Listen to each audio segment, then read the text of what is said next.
Alma Angeles, we're moving to the next stage of the pandemic, and as the world resets to the new normal, we find ourselves seeking the right balance between health and livelihood, constantly adjusting the boundaries between liberty and responsibility. Here are tonight's news.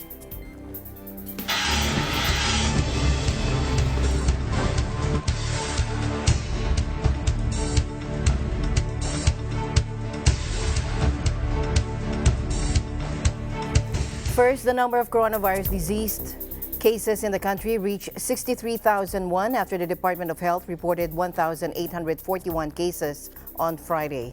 According to the DOH, the 1,841 cases reported today or Friday were based on total tests done by 76 out of 84 laboratories. Of the newly announced cases, majority still came from Metro Manila, with 441 from Manila, 140 from Quezon City, 96 from Mandaluyong, and 86 from Navotas. 87 of the newly announced cases came from Cebu City. The DOH said the 63,001 total cases, 39,593 are active cases, with 90.3% mild cases, 8.8% asymptomatic, 0.4% severe, and 0.4% critical. Over 300 or 311 recoveries were reported Friday, bringing the total to 21,748.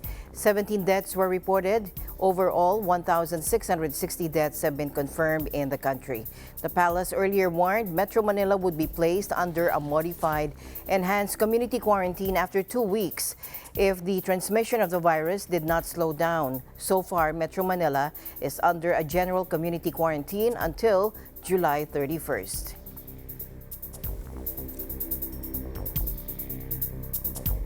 And the Korean Embassy in the Philippines is temporarily closing its consular office after one of its security personnel tested positive for COVID-19.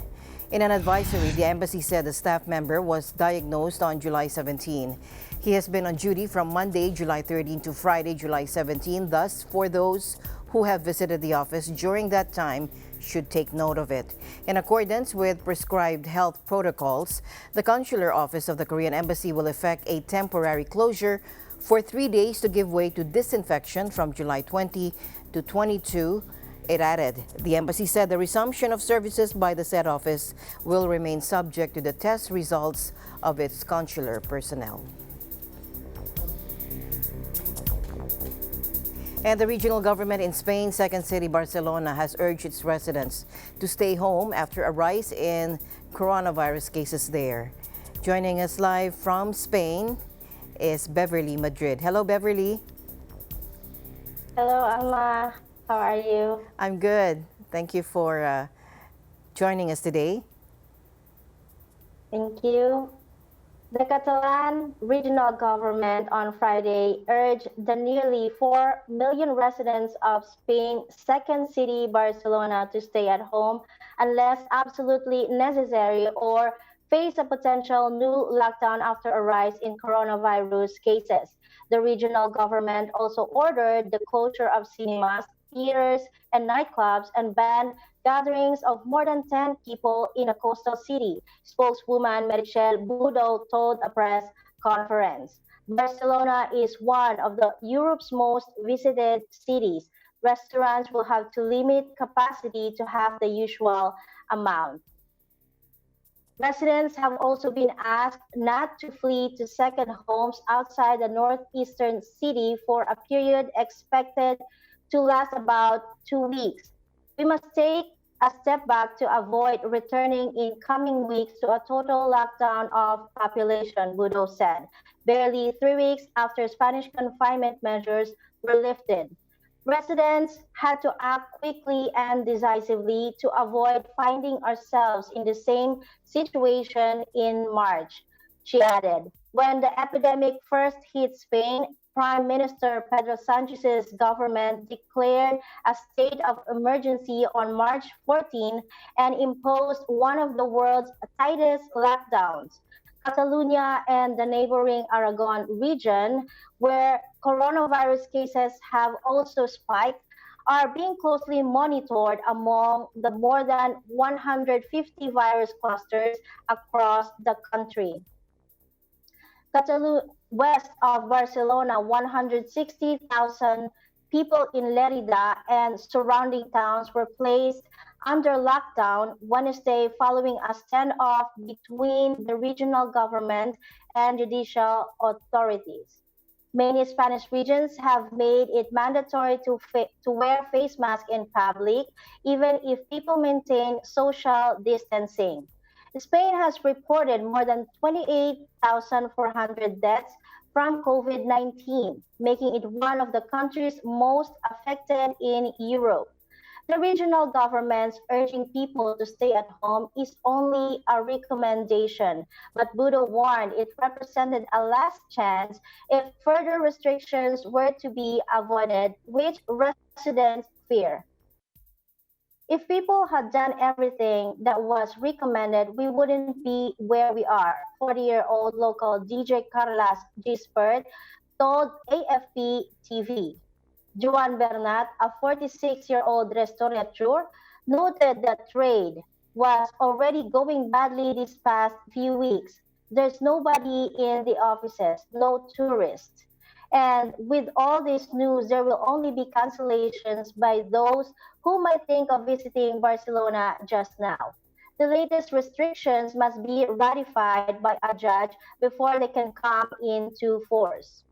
Last Monday, one local court ruled it would not ratify a home confinement order regional authorities imposed on Lerida and surrounding areas, despite health officials insisting the measure was crucial. Barcelona itself has seen a near tripling of coronavirus cases in the past week from 279 last week to 733 this, locals officials say. Fernando Simon, director of Spain's Health Emergency Center, said Thursday that Catalonia and Aragon are seeing a certain community-based transmission of the virus. The heightened concern in Catalonia comes after a spike in cases in L'Hospitalet de Llobregat, the region's second city with a population of 256,000, where the population density is one of Europe's highest.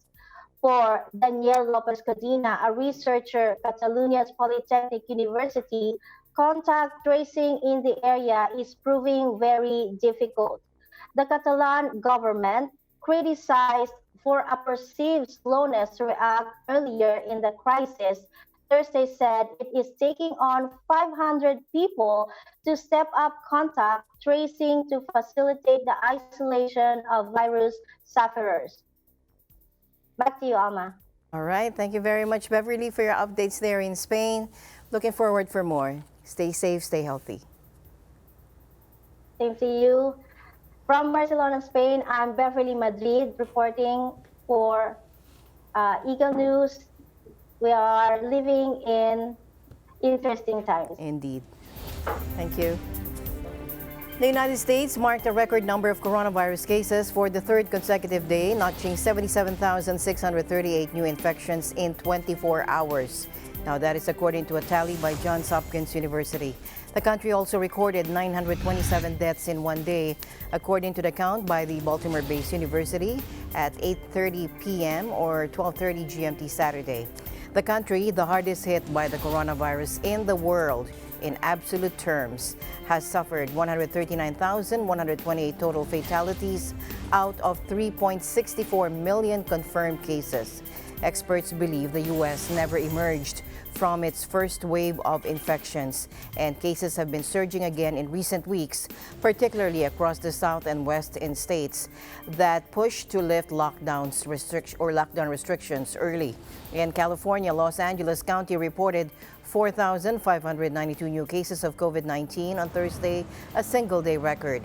In Texas and Arizona, which are dealing with stark surges in virus cases and deaths, authorities are bringing in, like what you can see here, refrigerated trucks to cope with the body count. We've got to do something about that. That's something we need to address, according to U.S. top infectious disease specialist Anthony Fauci, as the U.S. COVID-19 epidemic is once more blowing up at an exponential rate. Let's listen in. We have now a very large outbreak. There have been, as you probably know, close to 140,000 deaths, and we have several million infections. That's the sobering news. But there are sections of the country, particularly a group of southern states, particularly California, Florida, Texas, and Arizona, as well as others, that are seeing a resurgence where we had a baseline of about 20,000 cases a day has now gone up to 30, 40, 50, 60, and even 70 on the last count. So we've got to do something about that. That's something we need to address. I've seen so dramatically with film clips that we've seen on TV of people congregating in crowds at bars without masks or in crowded places without masks, be it beaches, boardwalks, or whatever. And that, in fact, almost certainly has led, at least in part, as a partial explanation, to the kind of resurgences that we've seen.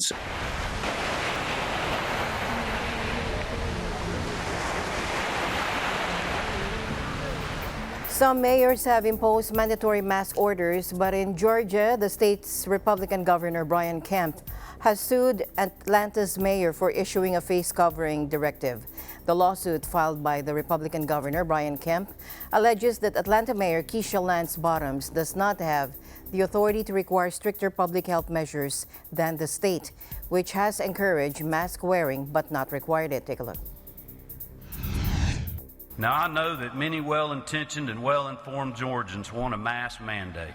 And while we all agree that wearing a mask is effective, I'm confident that Georgians don't need a mandate to do the right thing. I know that Georgians can rise to this challenge, and they will. Mayor Bottoms' mask mandate cannot be enforced, but her decision to shutter businesses and undermine economic growth is devastating. The suit also claims that Bottoms does not have the authority to move the city back to a phase 1 state of lockdown reopening.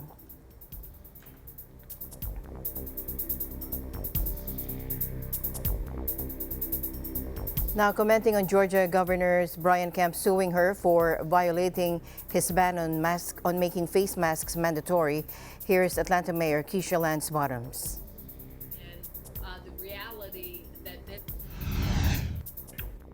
What's getting lost is the science and the reality of where we are with COVID-19. And there is so much death and sickness around us that I think in many ways people become desensitized to that, unfortunately.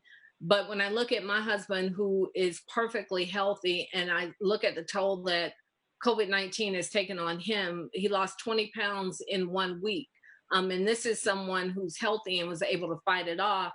I can only imagine what it's doing to people who aren't going into this fight in the best of health.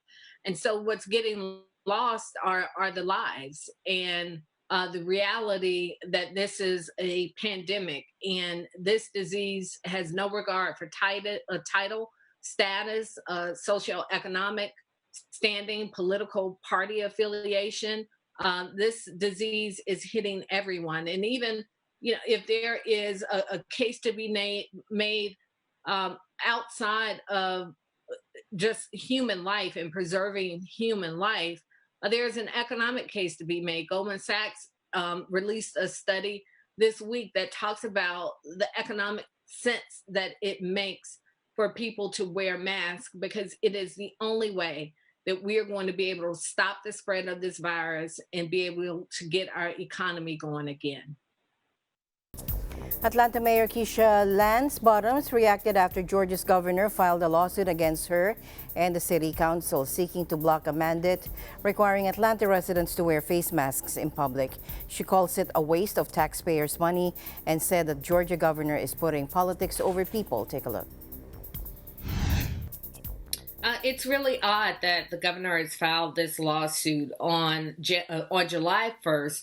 The city of Savannah, through Mayor Johnson, instituted a mask order on July 8th. The governor's hometown of Athens, Georgia, instituted a mask order, but it was not until we instituted a mask order in Atlanta, and I pointed out that Donald Trump violated that order when he landed at our airport and did not wear a mask, that the governor filed suit against us. And so it is very clearly very clear that the governor is putting politics over people. I can't speak to whatever conversations that they have, but I do know that our governor is a Trump loyalist, and he seems to work very hard to police the president of the United States, and that is often at the expense of the people in our state. And we've seen that. This is the same governor who said in the midst of this pandemic that he had just learned that this virus could be transmitted by asymptomatic transmission. And so even our city, we have very high numbers in the city of Atlanta, and we have business owners who are saying that it would be helpful to them if there were consistency throughout the city. And quite frankly, it's very simple. Wearing a mask helps stop the spread of this virus. And so we will continue to do everything that we can do to make sure that people are safe. We don't have appropriate contact tracing. We don't have adequate testing in our state. I personally waited 8 days for results. And by the time I got my results, I was tested, there was one person in my household who was asymptomatic and positive. 8 days later, myself and my husband were then positive for COVID-19, and my husband being very ill. So I think a better use of taxpayer money would be to expand testing and contact tracing in our state, and not to waste it on suing me personally and our Atlanta City Council personally, simply because we're trying to save lives in our city.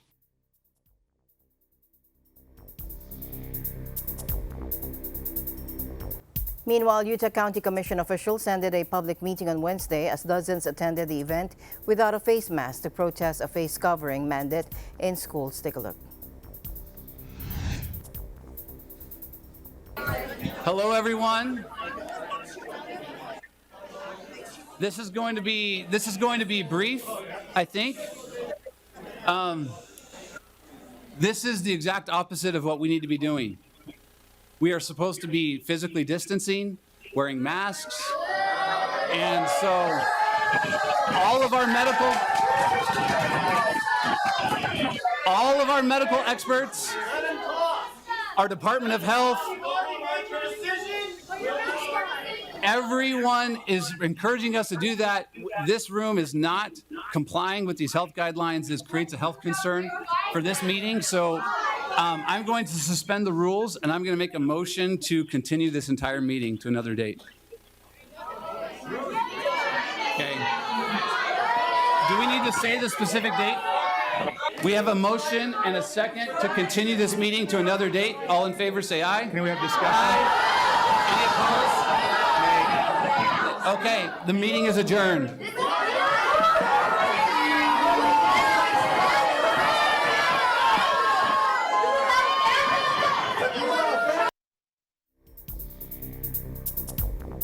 Meanwhile, Governor Gavin Newsom laid out pandemic plans for learning and safe schools. Take a look. Based on the data, based upon the background spread, the community spread of the virus, that if you are not on that monitoring list, you can move forward as a county if you choose to physically open your campus, physically open your schools. However, schools that don't meet this requirement, they must begin the school year this fall through distance learning.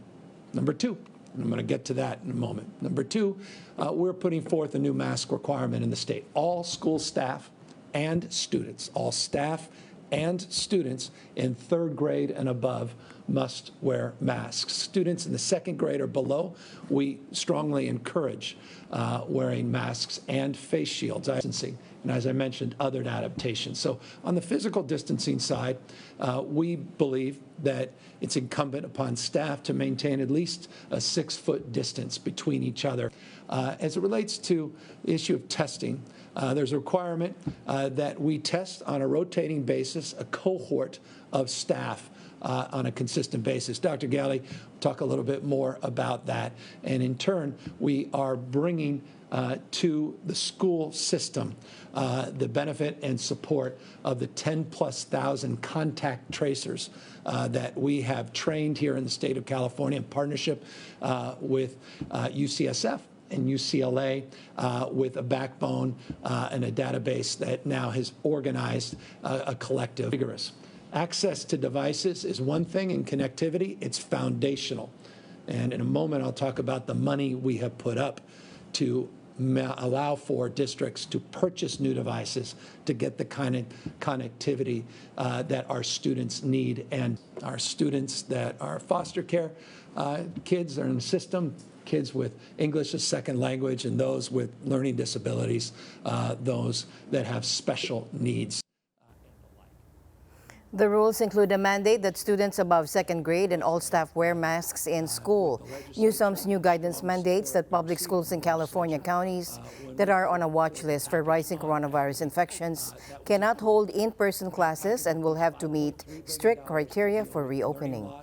That was associated with some of the closures last year.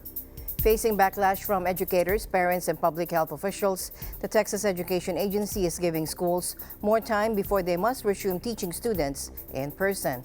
School districts will be allowed to delay on-campus instruction for at least 4 weeks and ask for waivers to continue remote instruction for up to 4 additional weeks in areas hard hit by the pandemic. High school students also will have the flexibility to learn through a hybrid model of some in-person instruction and some online. The Association of Texas Professional Educators released a statement calling the revision insufficient and lacking in science-based metrics, since it still requires schools to offer in-person instruction to students who need and want it daily. Earlier, Dr. Fauci explained what schools need to reopen. Let's listen in.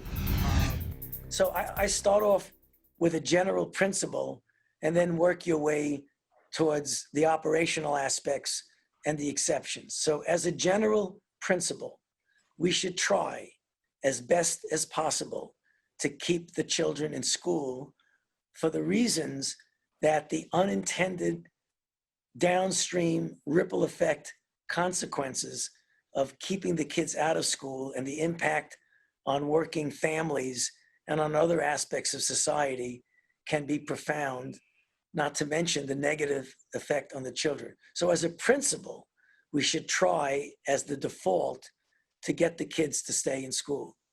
However, that's going to vary from where you are in the country and what the dynamics of the outbreak are in your particular region. So that's the reason why, although the fundamental principle is there, the one other guiding principle that is overriding is the safety and the welfare of the children and the safety and the welfare of the teachers.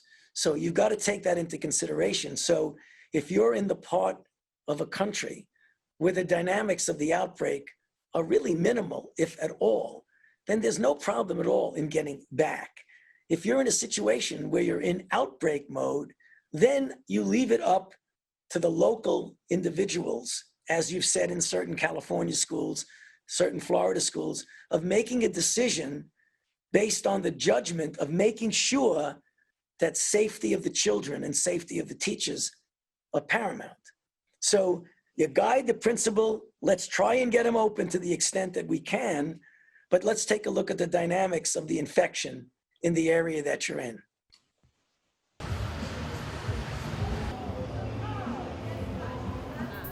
Meanwhile, healthcare workers on the front line of the fight against the COVID-19 pandemic in Texas face an overflow of the emergency room at Oak Bend Medical Center in the Houston metropolitan area, forcing them to move beds in the hallways. Take a look.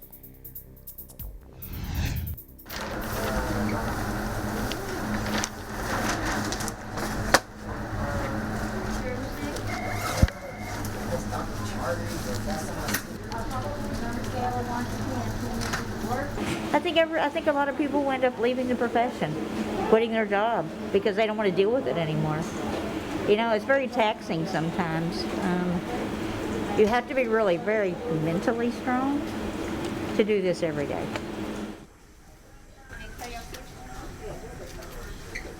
We just we just need the people to take care outside of the hospital, so we not like as we feel right now, so many patients coming, and we don't want to feel that we don't have beds or we don't have time to treat the patients. So we're used to, we move our patients very quickly, get them where they need to be, and now we've kind of got a little backlog. So when my normal amount of patients come in, I've already got other patients having to wait here. So that's the challenge my nurses are having. All right, in the ER world, we're a jack of many trades, master of nothing. So we handle med-surg ICU. So all our beds have ICU capability. So I didn't have to convert anything. Okay, we've sealed off that zone. There are 6 beds in there. That's a COVID unit.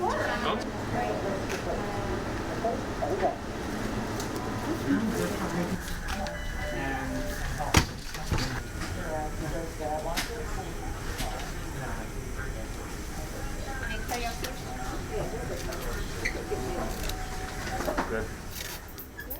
Meanwhile, Leicester will continue to have additional lockdown measures in place as the number of cases in that city remain high. And a 100-year-old war veteran captain, Sir Tom Moore, who raised more than £32 million for the British health system during the coronavirus lockdown, receives a knighthood from the Queen herself. Joining us live is Aribel Celestino. Hello, Aribel. Hi, Alma. So yes, here's our update from the UK. The British government on Thursday said it will partially ease the 2-week-old local lockdown imposed on the central English city, Leicester, after the number of new coronavirus cases had fallen. Let's listen in. So, some say that the local lockdown is unnecessary. I wish this were true. But sadly, it remains vital for the health of everyone in Leicester and the rest of the country that these restrictions stay in place. We will review them again in a fortnight. I hope that this careful easing of restrictions will provide some comfort to people in Leicester and Leicestershire.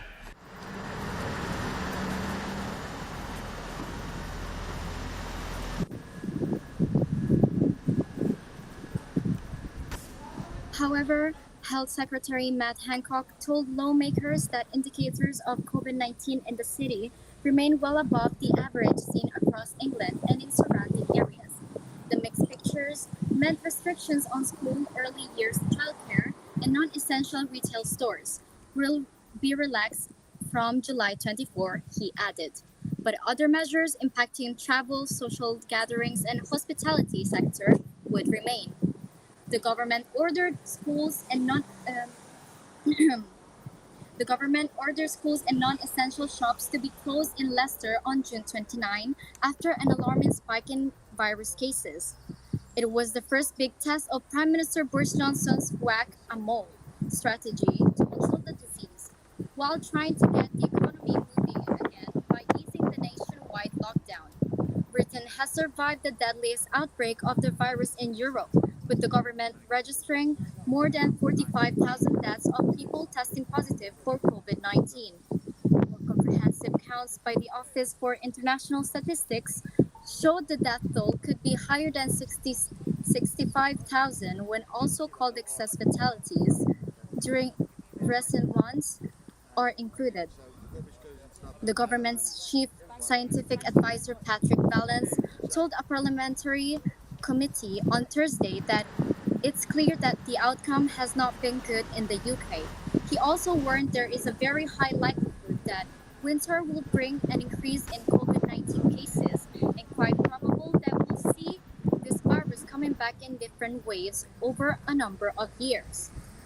Moving on to a lighter news, a 100-year-old World War II veteran who became a coronavirus lockdown hero by raising millions for British health charities was knighted on Friday in a special ceremony by Queen Elizabeth II.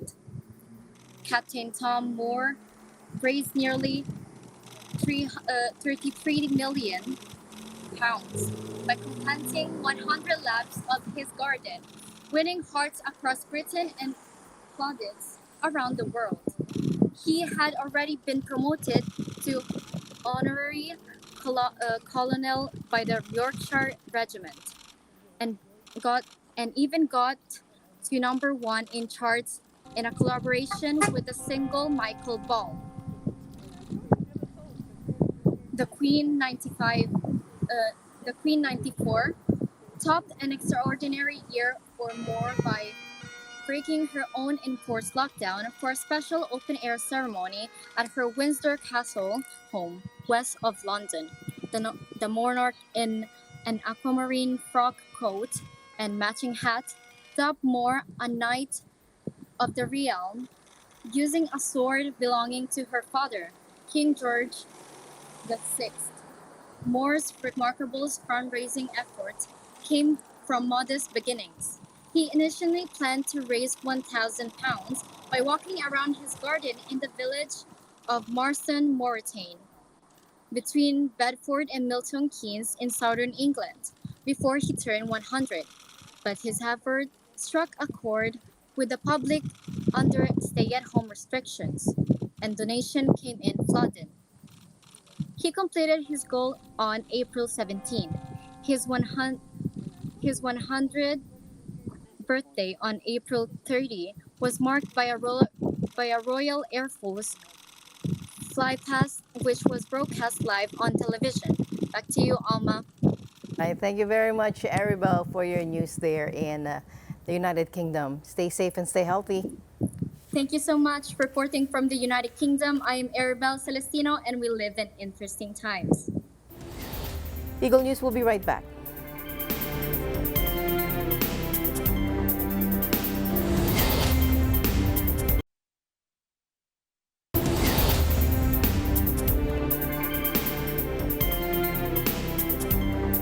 Welcome back. John Lewis, the civil rights warrior who marched with Martin Luther King Jr. and was nearly killed in police beatings before serving for decades as a U.S. congressman, died late Friday, aged 80. The African-American icon spent his life getting into what he liked to call good trouble, the confrontations necessary to improve the American democracy by ending discrimination and racial injustice. House Speaker Nancy Pelosi described Lewis, who in late 2019 was diagnosed with pancreatic cancer, as a titan of the civil rights movement whose goodness, faith, and bravery transformed our nation. The son of sharecroppers, Lewis was just 21 when he became a founding member of the Freedom Riders, who fought segregation of the U.S. transportation system in the early 1960s, eventually becoming one of the nation's most powerful voices for justice and equality. He was the youngest leader of the 1963 March on Washington, in which King delivered his famous "I Have a Dream" speech.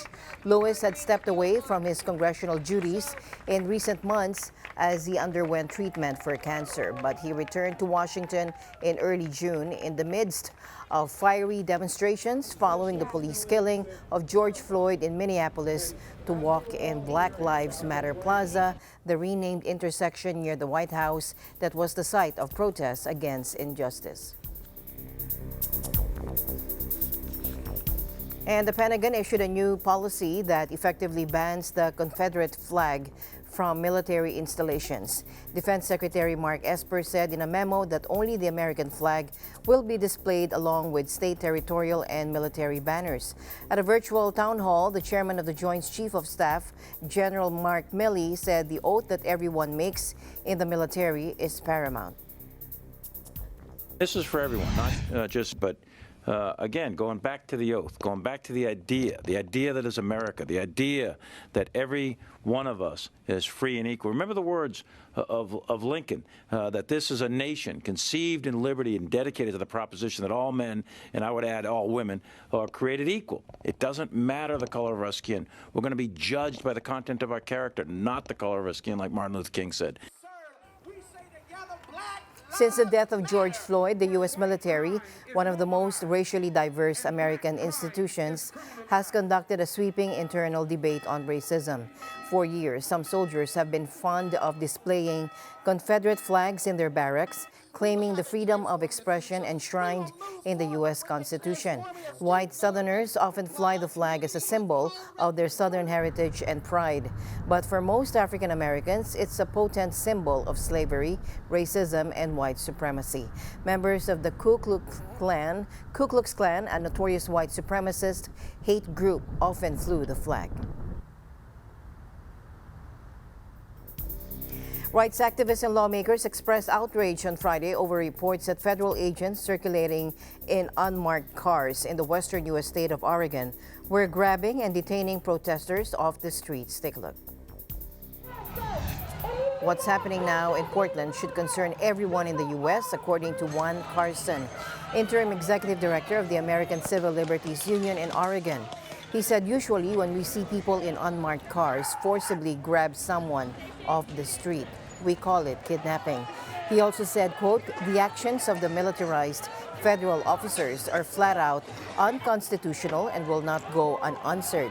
According to interviews conducted by Oregon Public Broadcasting, or OPB, federal law enforcement officers have been driving around downtown Portland and detaining protesters with no explanation since at least July 14. Federal officers have been deployed in Portland as part of President Trump's plan to crush nightly protests outside the city's federal courthouse and another court building. The protests against racism and police brutality were sparked by the death of George Floyd in Minneapolis and have taken place across the country for more than 6 weeks. And EU leaders are meeting again today to save a huge post-coronavirus economic rescue plan after running into a brick wall of defiance from frugal countries led by the Netherlands and Austria. Europe is in the depths of its deepest recession since World War II, and the 27 national leaders are seeking common ground on the terms of a €750 billion or $857 billion stimulus package that would help lift those hardest hit by the pandemic. But 12 hours of difficult haggling on Friday failed to yield a result, as Dutch Prime Minister Mark Rutte refused to give ground on his demand for strict controls on payments to his struggling southern partners. The 27 leaders are scheduled to reconvene at 11 a.m. local time Saturday, but diplomats are increasingly gloomy about the prospect of a deal being struck this weekend. The Dutch in particular, but backed by Austria, Sweden, and Denmark, are reluctant to hand out cash to countries such as Spain or Italy they see as too lax with public spending. Germany's Chancellor Angela Merkel and French President Emmanuel Macron are backing a package of loans and subsidies to member states to revive the economies shattered by the virus and preventive lockdowns. Let's listen in. Nous voilà donc à un conseil exceptionnel à bien des égards, le premier qui se tient physiquement depuis le début de la crise du coronavirus, et un conseil qui sera entièrement dédié donc à la fois au plan de relance européen et au budget des prochaines années. C'est un moment de vérité et d'ambition pour l'Europe.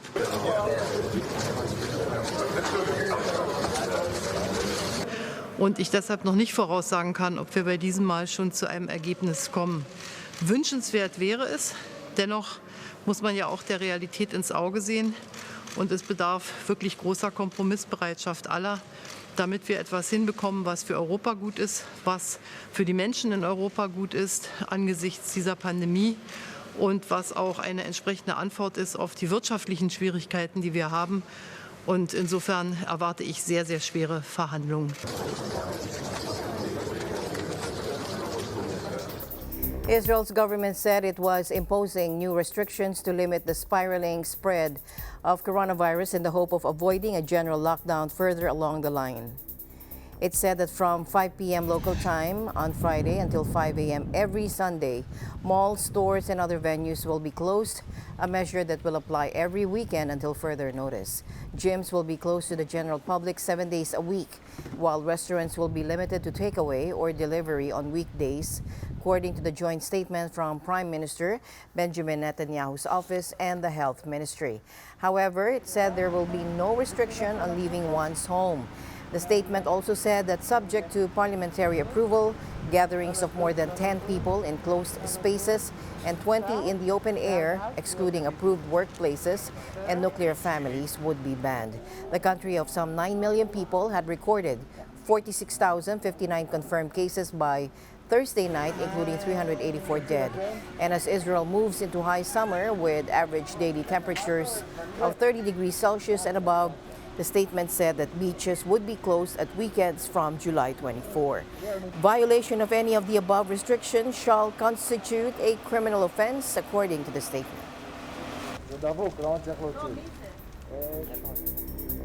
And the new coronavirus outbreak in hard-hit Brazil has plateaued, according to the World Health Organization, urging the country to seize this opportunity to drive down transmission. Let's listen in.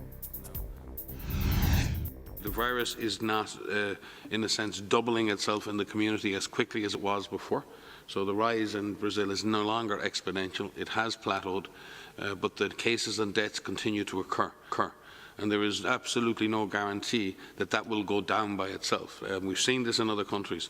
There is a plateau. There is an opportunity here now for Brazil to push the disease down, to suppress the transmission of the virus, to take control. Up to now, in many countries, including Brazil, the virus is being in charge. The virus sets the rules. And there is an opportunity, once those numbers have stabilized, to drive transmission downwards. And I think that opportunity exists now for Brazil to do that. But it is going to take a very sustained, concerted action in order for that to occur. And we wish the authorities in Brazil, we wish the frontline health workers every success in doing that. Brazil is the second worst virus-affected country in the world after the U.S., counting nearly 77,000 deaths and more than 2 million cases. Figures published by the Health Ministry Thursday showed there were more than 45,000 new cases over the previous 24 hours and an extra 1,300 deaths, but Dr. Ryan said the rate of infection had now stabilized. He pointed out that the reproduction rate for the virus, which indicates how quickly it's spreading, had been quite high in April and May, standing at 1.5 and in places over 2.0. And that means that each person infected was infecting at least 2 other people. Now, since the beginning of the crisis, Brazilian President Jair Bolsonaro has dismissed the seriousness of the epidemic and criticized containment measures ordered by governors in Brazilian states. The far-right leader has himself tested positive for COVID-19 and is currently in quarantine. And vast swathes of China have been inundated by the worst flooding in decades along the Yangtze River, with residents piling into boats and makeshift rafts to escape a deluge that has collapsed flood defenses and turned homes into waterways. Take a look.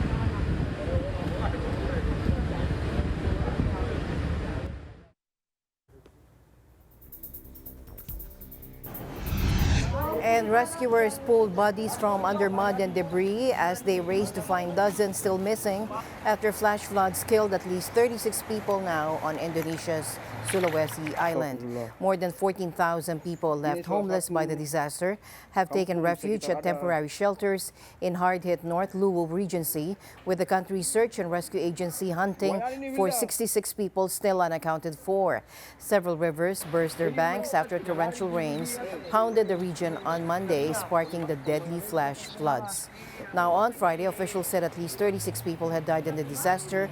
Following the retrieval of more bodies, they also raised previous missing victim figures from a dozen to more than 60, citing new reports from concerned relatives. The Southeast Asian archipelago is regularly hit by floods during the rainy season. Eagle News will be right back.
French prosecutors said they had opened an investigation into possible arson after fire damaged a cathedral in the city of Nantes on Saturday, noting the blaze had erupted in 3 separate places. The fire erupted Saturday morning inside the Gothic cathedral in the western city, destroying the organ. But firefighters brought the blaze under control within hours. Nantes prosecutor Pierre Sen said federal police were now involved, and an expert on fires from the police technical and scientific unit was traveling to Nantes to join the investigation. There were no suspects in the probe at the moment.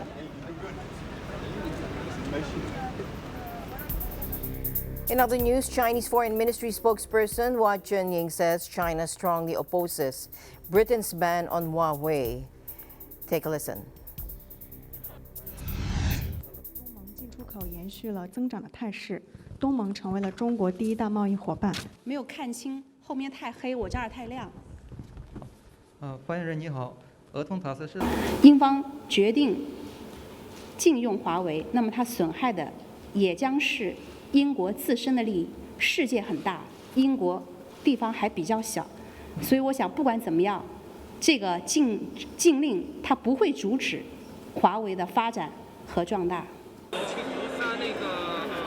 Beijing lashed out at Britain's decision to ban Huawei equipment, saying London had become America's dupe and vowing to take measures to protect the interests of Chinese companies. The British government bowed to growing U.S. pressure and pledged Tuesday to remove Chinese telecoms giant Huawei from its 5G network by 2027, despite warnings of retaliation from Beijing.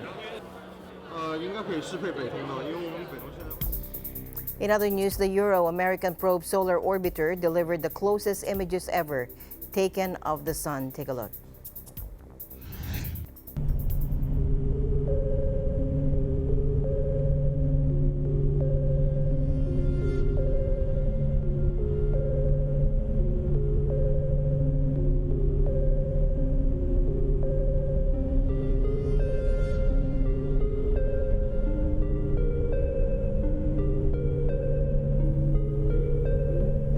Captured by the solar orbiter, the images show tiny solar flares that scientists call campfires, which could explain the heating of the solar corona, one of the most mysterious phenomena of our closest star.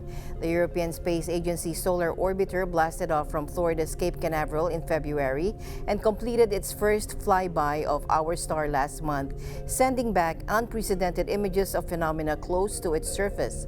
Daniel Muller, Solar Orbiter project scientist at ESA, said the first images are exceeding our expectations and that they can already see hints of very interesting phenomena that they have not been able to observe in detail before. Solar winds and flares emit billions of highly charged particles that impact planets, including Earth, but the phenomena remain poorly understood despite decades of research. The largest solar storm on record hit North America in September 1859, knocking out much of the continent's telegraph network and bathing the skies in an aura viewable as far away as the Caribbean.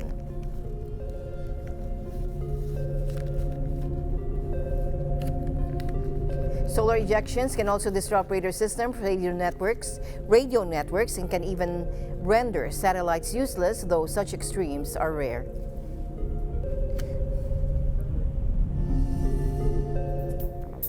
Meanwhile, NASA's most advanced Mars rover, the Perseverance, will launch from Earth on July 30. Take a look.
returned a stolen Banksy artwork to France after the famed street artist's homage to the victims of the 2015 Paris attacks was found in Italy. The image of a young girl in mourning was painted with stencil and white paint on an emergency door of the Bataclan Concert Hall in Paris, where Islamic State gunmen killed 90 people nearly 5 years ago. It was found in the attic of an abandoned farmhouse in the central Italian region of Abruzzo last month. The chief prosecutor of L'Aquila, the capital of Abruzzo, and the head of Italy's police in charge of cultural heritage handed over the work to France's ambassador Christian Masset at a Bastille Day ceremony. The artwork was then displayed inside the French embassy in Rome's Farnes Palace. Works by Banksy, known for their distinctive style, irreverent humor, and thought-provoking themes, have been found on walls, buildings, and bridges from the West Bank to post-Hurricane Katrina in New Orleans. At auction, works by the artist, who keeps his identity secret, have sold for more than $1 million. And the Tokyo Art Exhibit opened to enthusiastic visitors, but many of those circulating weren't just there to soak in some culture. They were casing the joint for a midnight raid. Hours after the gallery closed for the night, a crowd had gathered ready to pounce on the artworks. The police station was nearby, but officers only intervened for crowd control because all the pieces at the stealable art exhibition were up for grabs. Take a look.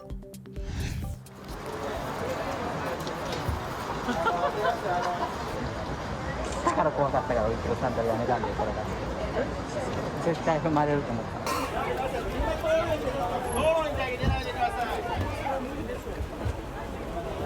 盗めるって盗むことを前提とした内容だったので、盗むなっていうこともあると思うんですよ、前提として盗まないでねっていう。で、一番最初に、皆さんにとって身近な盗むって何だろうって思ったら、お財布。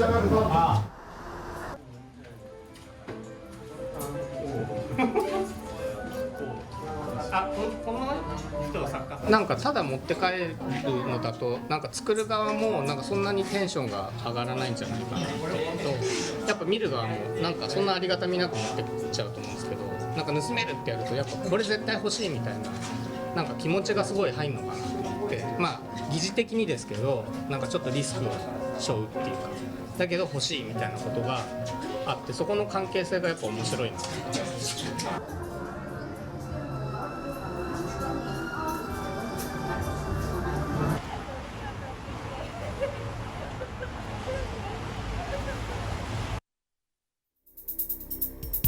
Now, in time of physical and emotional distance, we give importance to the unsung service delivered by our frontliners.